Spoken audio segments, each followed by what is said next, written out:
بسم الله الرحمن الرحيم.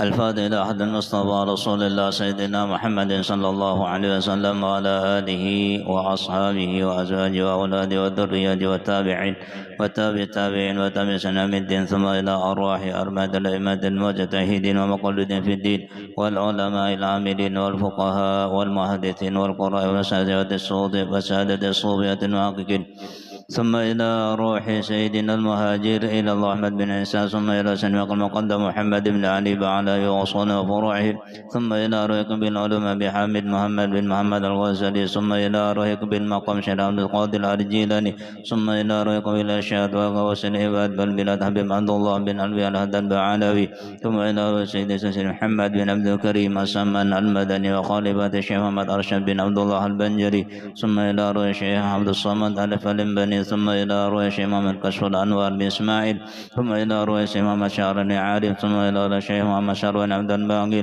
ثم إلى أرواح والدينا ومشايخنا ومعلمنا أجمعين، وصل إلى شيخنا ومربنا شيخ محمد زين بن عبد القادر ولشيخنا محمد صقري بن سلام صفا بن زاري وأصوله وفروعهم أن الله تكشف بالرحمة والمغفرة ويدعو علينا وعلى أولادنا وذرياتنا من بركاتهم وأنوارهم وأسرارهم وعلوم ونفاتهم، وأن الله أن ترزقنا وإما التوفيق والهداية والاستقامة الخادمة وعلما نافعا وعملا صالحا مقبولا، وأن الله أن تجعلنا وإياهم من عبادك الصالحين على هدي النيات ولكل نية صالحة وعلى ما نوى به ساربنا الصالح، وإلى حضرة النبي الفاتحة.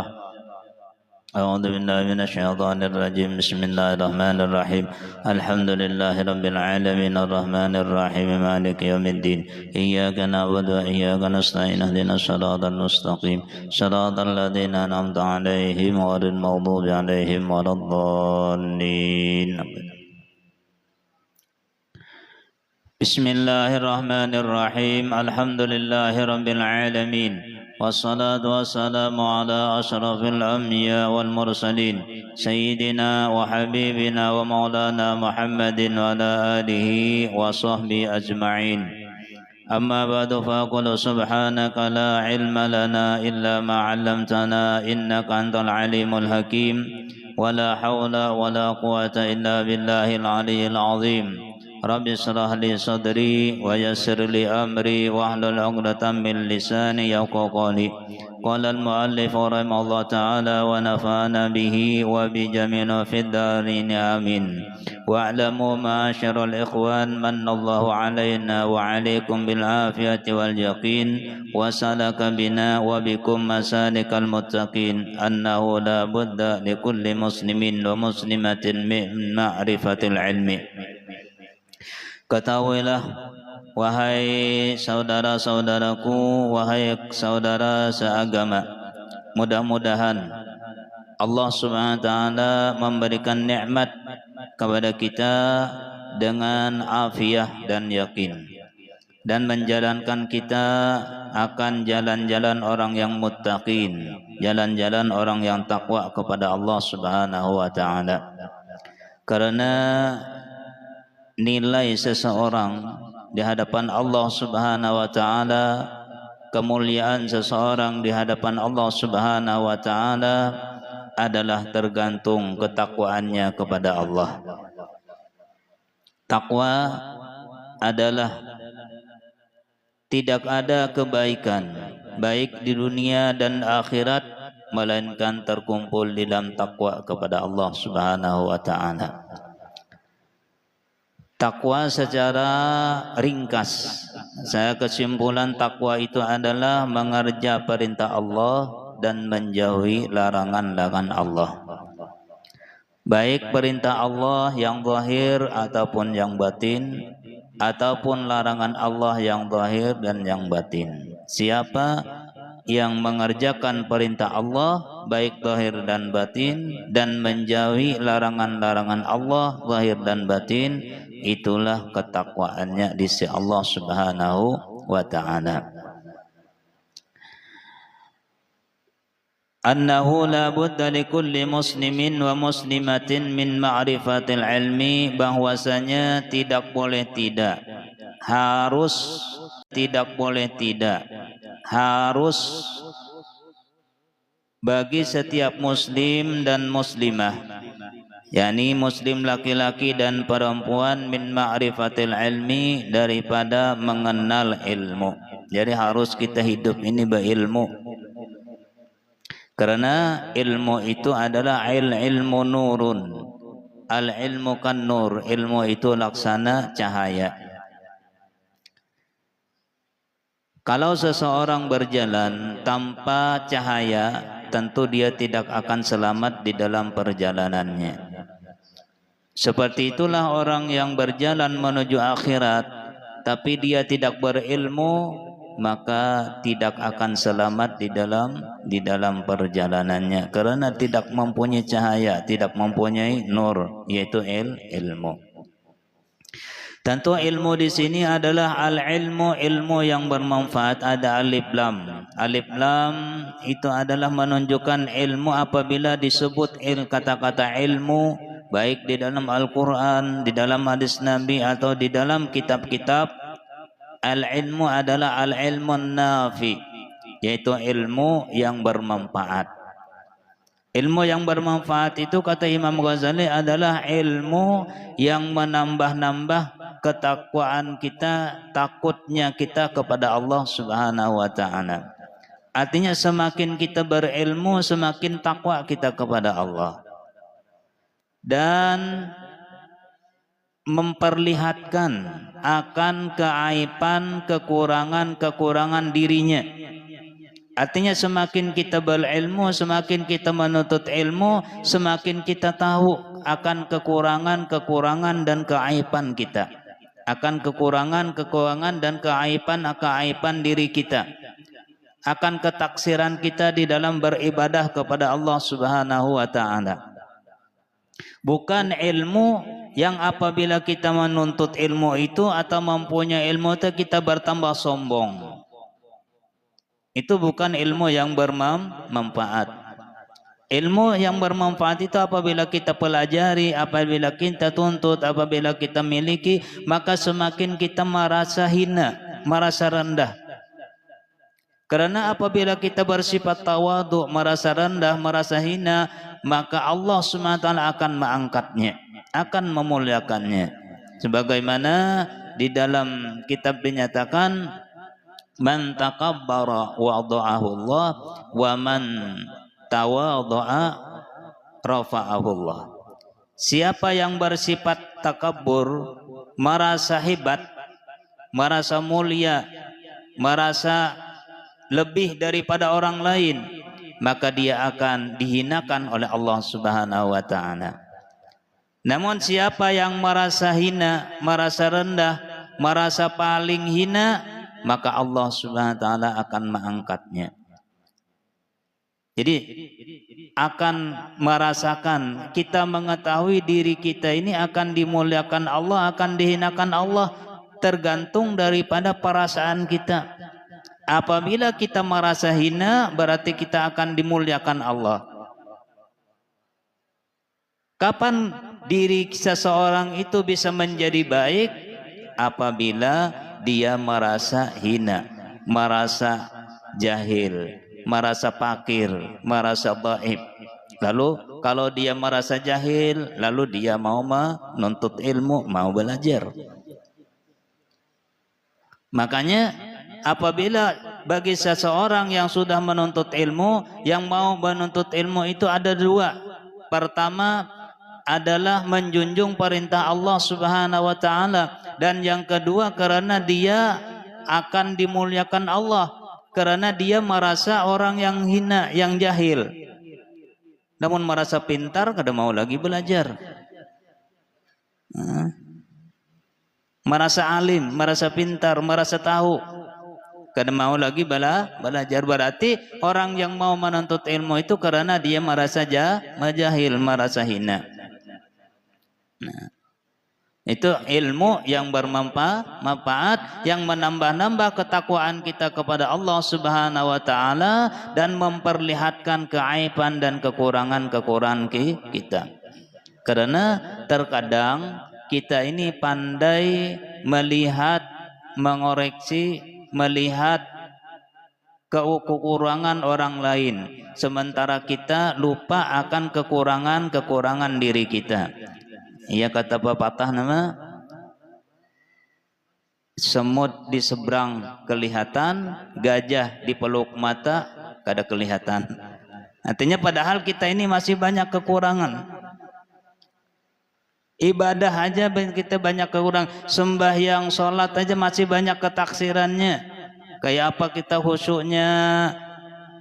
Terkadang kewajiban nang wajibnya aja belum bujur lagi. Mengangkat membaca takbir aja kada bujur lagi. Kenapa membaca takbir? Allah Akbar. Hunya kemana? Allah panjang ha? Allah Akbar. Timbul akbarnya. Ada juga nang Allahu Akbar. Jangan pulang hunya. Ini mangkat takbirnya nangi. Nah. Itu nang wajibnya, lain nang sunatnya.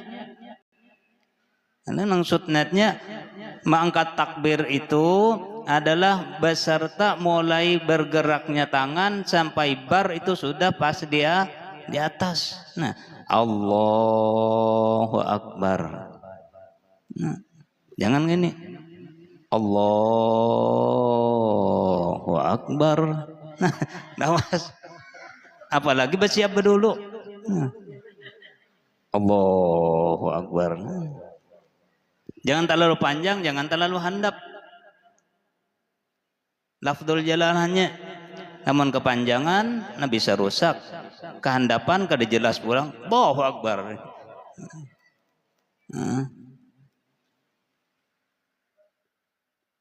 Namun yang biasa di menunang ulama-ulama yang kebanyakannya adalah hanya satu alif dua harakat. Allahu Akbar. Tapi menurut Imam Rafi'i boleh sampai 7 alif 14 rakaat, 14 gerak. Imam Rafi'i mangkat takbirnya.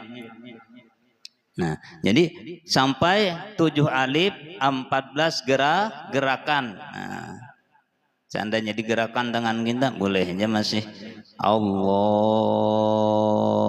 Akbar, padahal 3 aja nang hendak dimasukkan. Kada panjang anda. Ketika takbiratul ihram nang wajibnya 3. Itu qasad, ta'arud, ta'rin. Apa arti qasad?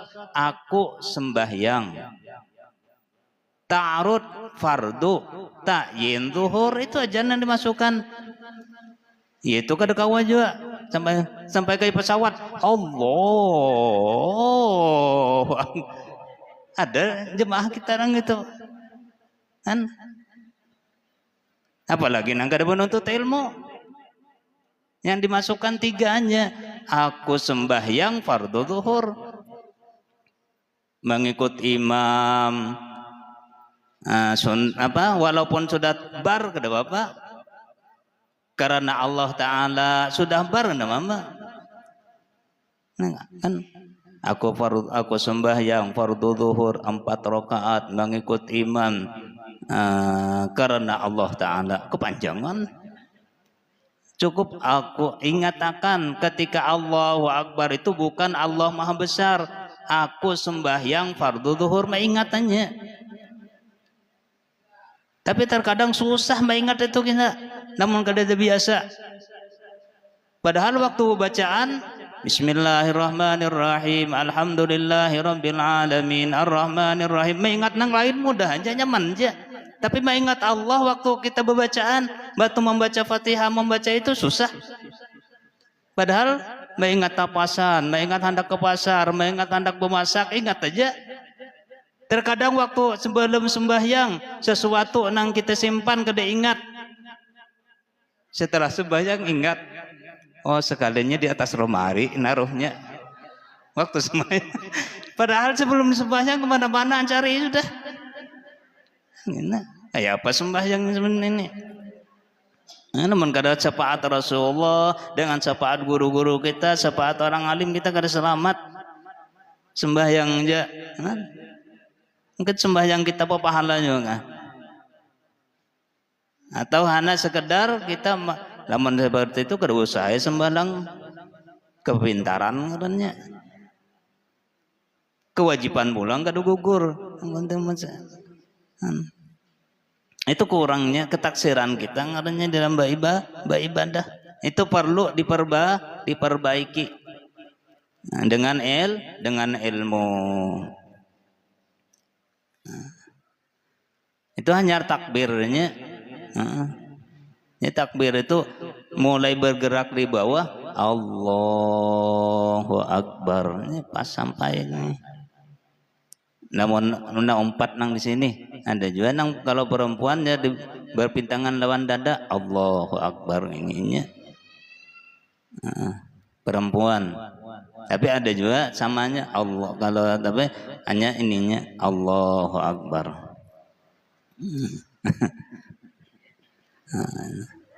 Apalagi buat siap dulu siap Allahu Akbar. Nah, Allah ada juga nang ini Allahu Akbar. Nah, barnya di sini sudah sampai di sini hanya bar Allahu Akbar. Nah, jadi jangan jangan terlalu pendek dan terlalu panjang dan tidak boleh haknya itu dimatikan. Jangan Allah Akbar bolehnya atau panjang Allahu Akbar bolehnya. Allahu Akbar cukup.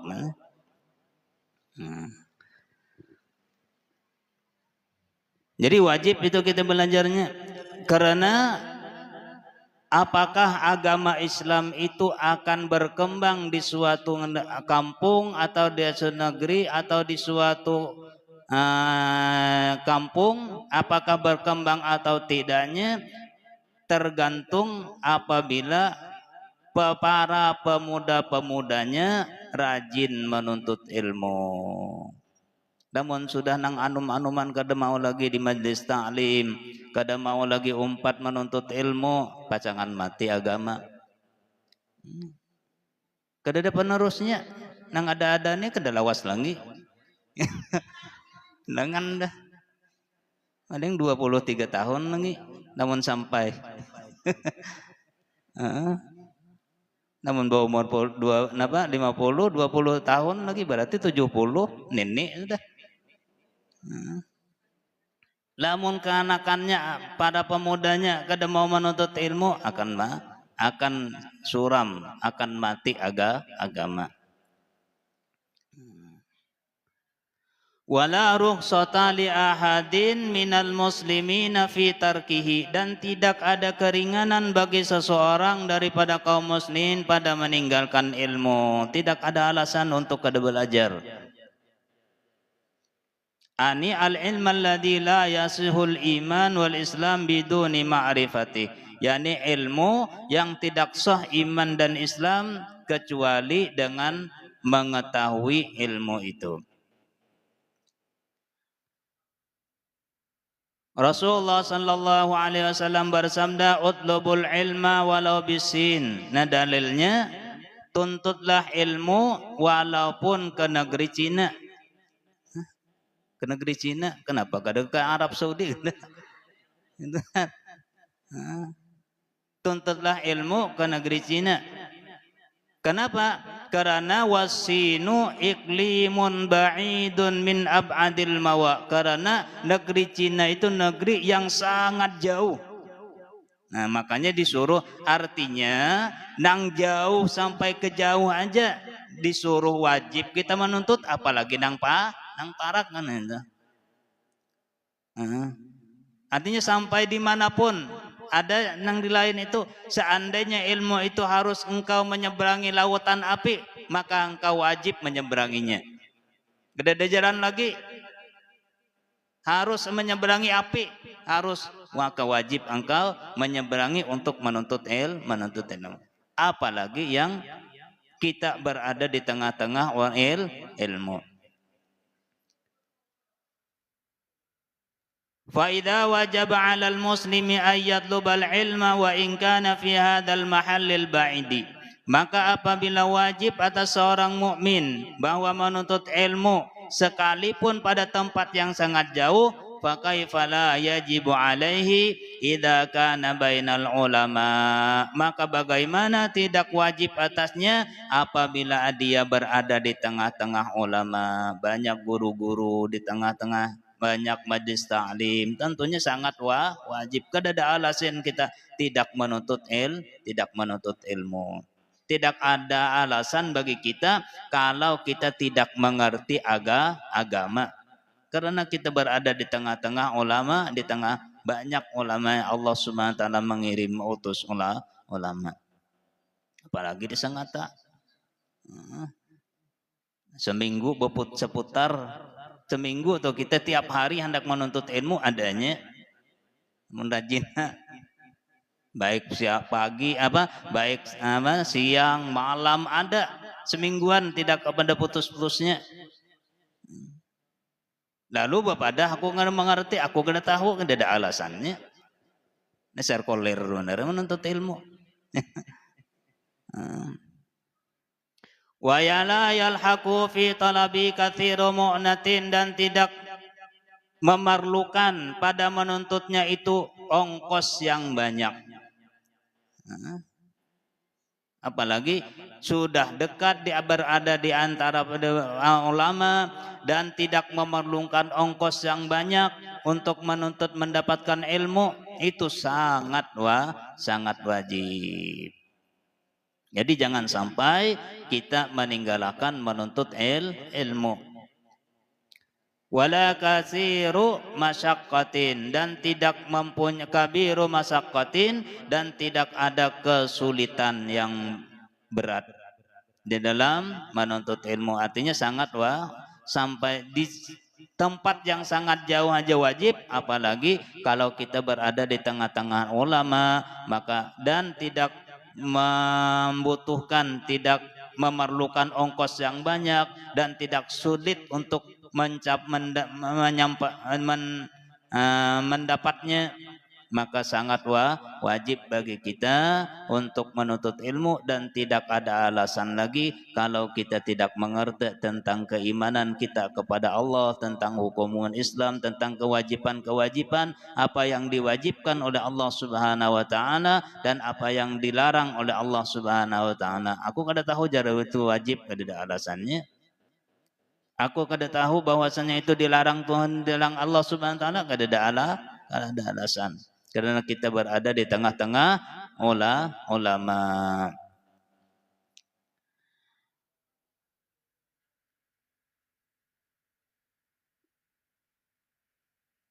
Nah, itulah kewajiban kita. Jadi wajib bagi kita, bagi keluarga kita untuk selalu dan hadir menuntut ilmu, hadir di majelis ilmu, hadir di majelis ta'lim. Jangan sampai anak-anak kita, pemuda-pemuda kita tidak peduli dengan ilmu dan tidak peduli dengan majelis ta'lim. Nah, karena kalau kita apalagi di akhir zaman, kalau kita ingin selamat, ujar pesan almarhum Guru Bakrinya, kalau kita hendak selamat di akhir zaman, nang Tuhannya majelis taklim, para pemudanya, anak-anaknya dimasukkan ke pesantren. Kalau hendak selamat, apalagi di akhir zaman, apalagi sudah di media sosial macam-macam. Namun kita kadang membentengi diri kita, keluarga kita, anak kita dengan Islam ahli sunnah wal jamaah, kada akan selamat. Apalagi nang sudah bisa di media sosial macam-macam, di Facebook, keyakinan-keyakinan atau fitnah-fitnah yang terjadi macam-macam. Jadi harus kita bentengi diri kita dengan ilmu. Harus kita selalu hadir mendengarkan nasihat-nasihat daripada ulama pada salafus saleh kita. Mudah-mudahan dengan demikian kita selamat baik di dunia dan akhirat. Amin amin ya rabbal alamin. Al-Fatihah. Bismillahirrahmanirrahim. Alhamdulillahirabbil alamin arrahmanir rahim maliki yaumiddin. Iyyaka na'budu wa iyyaka nasta'in ihdinas siratal mustaqim. Shiratal ladzina an'amta 'alaihim ghairil maghdubi 'alaihim waladdallin. Bismillahirrahmanirrahim. Alhamdulillahirabbil alamin. Allahumma shalli wa sallim wa barik ala sayyidina Muhammadin wa ala alihi wa sahbihi ajma'in.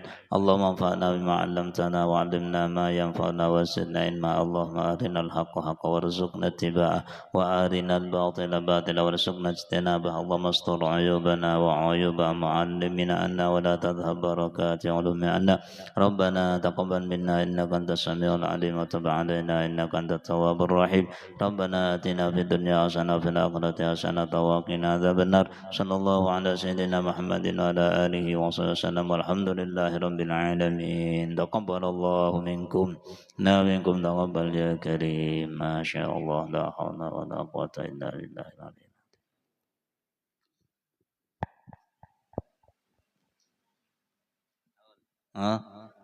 Jadi insyaallah kita mengadakan haul sesaman menakib sesaman mengadakan haul pada tanggal 1 Juni yaitu malam Senin 1 Juni atau malam Senin.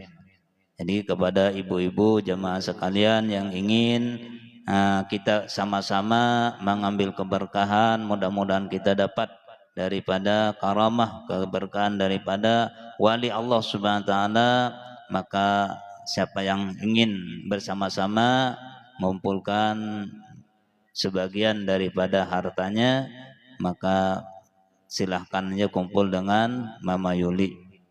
Kumpul dengan Mama Yuli. Insyaallah mudah-mudahan kita semuanya mendapatkan keberkahan daripada membaca manaqib Syekh Saman. Di antara fadilahnya kemarin adalah orang yang membaca manaqib Syekh Saman, menghauli Syekh Saman, akan Allah Subhanahu wa taala mudahkan urusannya, murahkan rezekinya yang halal, dan akan mendapatkan ilmu makrifat yang sempurna. Jadi dunianya dimudahkan Allah, di akhirnya akan mendapatkan ilmu makrifat yang sempurna. Ini kumpulnya ya sedikit seorang, banyak ke Bapak juga Bang. Seikhlasnya. Aku sedikit aja jar. Tapi namun banyak ikhlas lebih bagus lagi.